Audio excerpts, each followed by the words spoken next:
मियाँ साहब इंतजामिया के बजाय अपने नजरिए पर इलेक्शन लड़ें। मियाँ साहब वोट को इज्जत दिलाएं, वोट की बेइज्जती ना करें। वो समझते हैं कि बादशाह की तरह आएं, दरबार में हाजिरी लगवाएं। इस तरह इन्हें अपने घर पंजाब में अंडों और टमाटरों का सामना है। कोशिशें करने के बावजूद इनकी हवा नहीं बन रही। मियाँ साहब का जलसा जिस तरह कराया गया उससे अच्छा तासुर नहीं बना। 2018 में एक शख्स को कहा गया वो फरिश्ता और बाकी सब करप्ट हैं। 2023 में किसी और को फरिश्ता बनाकर पेश किया जा रहा है। पीपल्स पार्टी 8 फरवरी को आम इंतखाबात में सरप्राइज देगी। पीपल्स पार्टी हर तरह की पिच पर खेलना जानती है।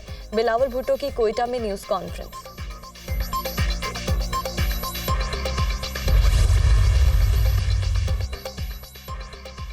तहरीक इंसाफ के इंट्रा पार्टी इंतखाबात। बैरिस्टर गौहर अली खान बिला मुकाबला चेयरमैन PTI मुंतखब। उमर अयूब बिला मुकाबला PTI के मरकजी जनरल सेक्रेटरी बन गए।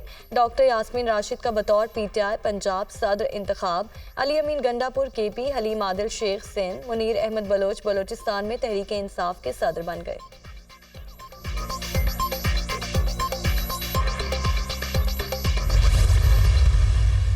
निहायत अहम मनसब की जिम्मेदारी सौंपने पे खान साहब का तहे दिल से शुक्रिया अदा करता हूँ। आज ये अनपोज मुंतखब होना, कल एक पैनल का फ़कत आना, अल्हम्दुलिल्लाह इस बात की तायीद है कि खान साहब जो फैसला करते हैं वही फैसला हमारा फैसला है। बैरिस्टर गौहर अली का कहना है ये ओहदा खान साहब की अमानत है, मैं इनका नुमाइंदा हूँ। तहरीक इंसाफ का किसी से झगड़ा नहीं, ना किसी से करेंगे। फॉरेन फंडिंग सिर्फ PTI की देखी गई, बाकी जमातों की नहीं।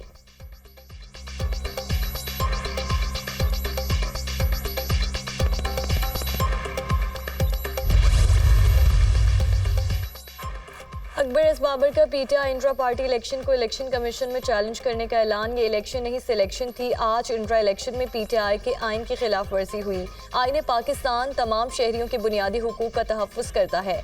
साबित किया गया तहरीक इंसाफ के कारकुनों की कोई अहमियत नहीं। ये जमहूरियत के नाम पर एक नाटक हुआ है।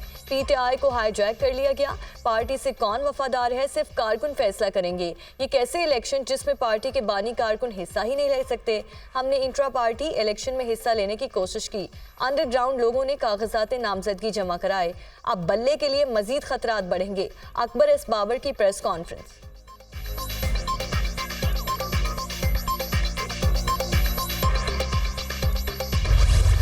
इलेक्शन की अगर मिसाल देखनी है तो आज का पाकिस्तान तहरीके इंसाफ का इंट्रा पार्टी इलेक्शन उसकी तस्वीर है। और ये धांधली नहीं हुई इलेक्शन में, ये धांधला हुआ है। लेकिन ये सब कुछ उस आइडियोलॉजी के तहत हो रहा है जो आज करप्शन 190 मिलियन करप्शन केस में जेल बैठा हुआ है। तर्जुमान मुस्लिम लीग नून ने चेयरमैन PTI का इंतखाब सिलेक्शन करार दे दिया। PTI में एक बार फिर सिलेक्शन का अमल सिर्फ 15 मिनट में मुकम्मल हो गया। ये इलेक्शन नहीं पुतली तमाशा था। धांधली नहीं धांधला हुआ। नामालूम और खुफिया मकाम पर यह कैसा इलेक्शन था जिसका कोई तजवीज़ कुनिंदा था, ना ही तायद कुनिंदा। वोटर्स थे ना वोटर लिस्ट, प्रिजाइडिंग अफसर था ना इलेक्शन प्रोसेस। इनकी आइडियोलॉजी ही RTS बिठाकर इलेक्शन लड़ना है। ऐसी जमातों का यही हाल होता है जो खाली कुर्सियों का हाल है। मरियम औरंगजेब की तनकीद।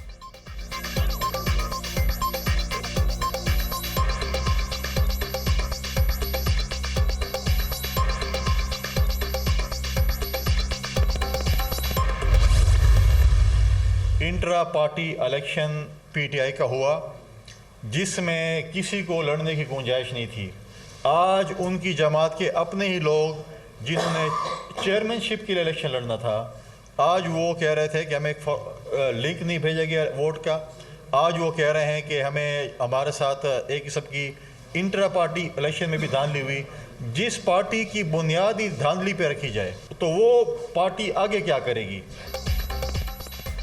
पीपल्स पार्टी के इलेक्शन कमीशन से PTI के इंट्रा पार्टी इलेक्शन का नोटिस लेने का मुतालिबा। भरपूर धांधली हुई। इलेक्शन कमीशन का नोटिस लेना चाहिए।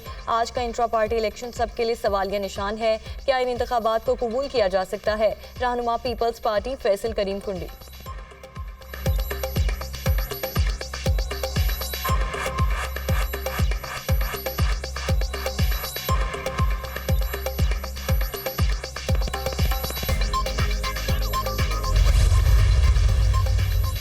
PTI पीटीआई के इंट्रा पार्टी इलेक्शन का तमाशा सबने देख लिया। ये जाली इलेक्शन था। पहले पार्टी में शफाफ इलेक्शन कराएं, फिर जनरल इलेक्शन की शफाफियत का सवाल करें। परवेज खट्टर के वार बैरिस्टर गौहर के बजाय कोई सीनियर रहनुमा लाते तो अच्छा होता। बैरिस्टर गौहर के पास तो पार्टी कार्ड भी नहीं होगा। ये लोग इस मुल्क के मुजरिम हैं। इन हुक्मरानों से जब तक छुटकारा नहीं पाते तरक्की नहीं हो सकती। चेयरमैन तहरीक इंसाफ पार्लियामेंटेरियंस की न्यूज़ कॉन्फ्रेंस।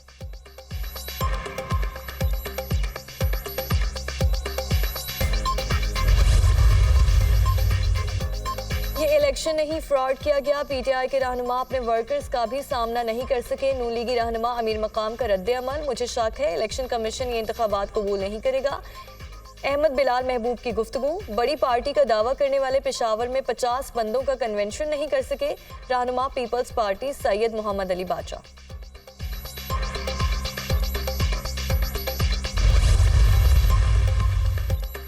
हम तमाम चैलेंजेस से बाखबर हैं। अवाम की हिमायत से पाकिस्तान के तमाम दुश्मनों के मनफी अज़ाइम को शिकस्त देंगे। पाक फौज पाकिस्तान की खुद मुख्तारी की हिफाजत के लिए मुकम्मल तैयार है। पूरी तवज्जो वतन की सरहदों की हिफाजत पर मरकूज है। हर हाल में रिवायती जोश और वलवले के साथ कौम की खिदमत करते रहेंगे। पाक फौज पाकिस्तान की इलाकाई सालमियत खुद मुख्तारी के दिफा के लिए पूरी तरह तैयार है। दुश्मनों के मज़मूम अज़ाइम को नाकाम बनाएंगे। कौम की हिमायत से मुसल्लह अफवाज पाकिस्तान के दुश्मनों को शिकस्त देगी। आर्मी चीफ का खैरपुर टाबे वाली के दौरे के मौके पर खिताब। जनरल आसिम मुनीर ने बहावलपुर कोर की मशकों का जायजा लिया।